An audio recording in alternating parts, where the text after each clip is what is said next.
Well, completely, for several reasons. The first one is that I'm Belgian. I've been living in France for 20 years now. I've lived in the UK and studied in the UK. I spend most of my holidays in Spain. So you see, and I visited pretty much the whole of Europe for business or touristic reasons. So I really feel European.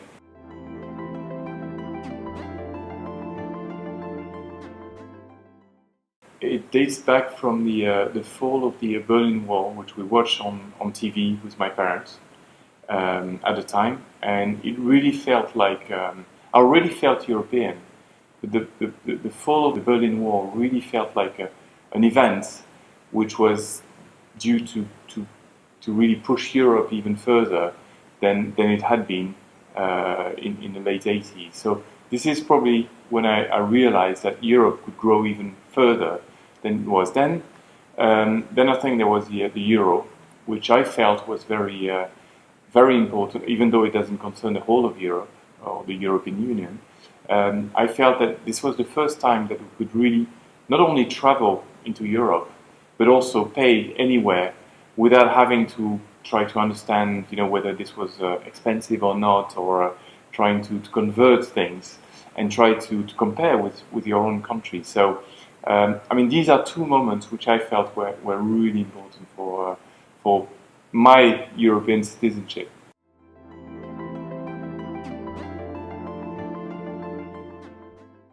Very recently, it was the announcement of the Brexit.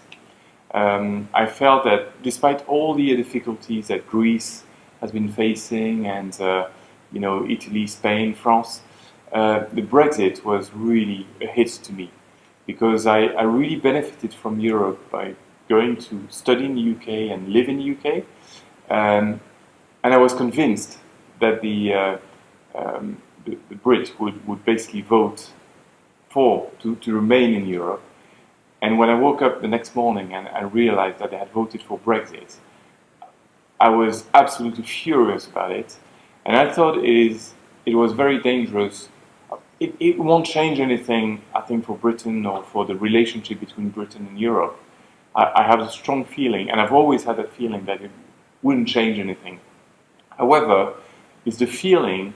I really feel that I belong to Europe, and that many of my friends belong to something, and I couldn't understand that people wanted to get out of it for most of them for very stupid reasons, I think, and that was really the worst moment I've ever felt about Europe.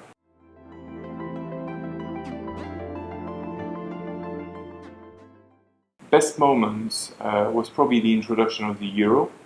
I really felt this would really change things, and it has, both for personal reasons when you go to travel into Europe for a holiday break or for a holiday whatever, but also it really helped me in my professional life, as in the two companies that I've set up.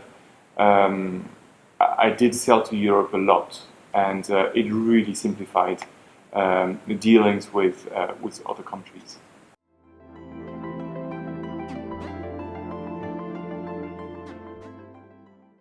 Well, it's allowed me to easily travel throughout Europe, throughout the EU, and also to live and work in other countries. And I've always been free in France and in Europe, at least in the last 70 or 75 years. But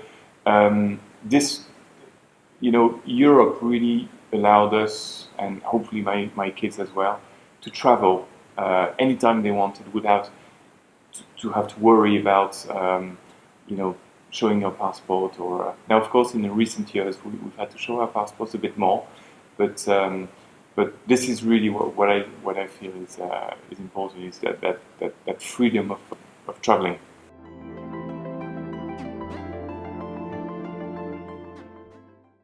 I'd like, both for personal and business reasons, I'd like harmonization of all the taxes.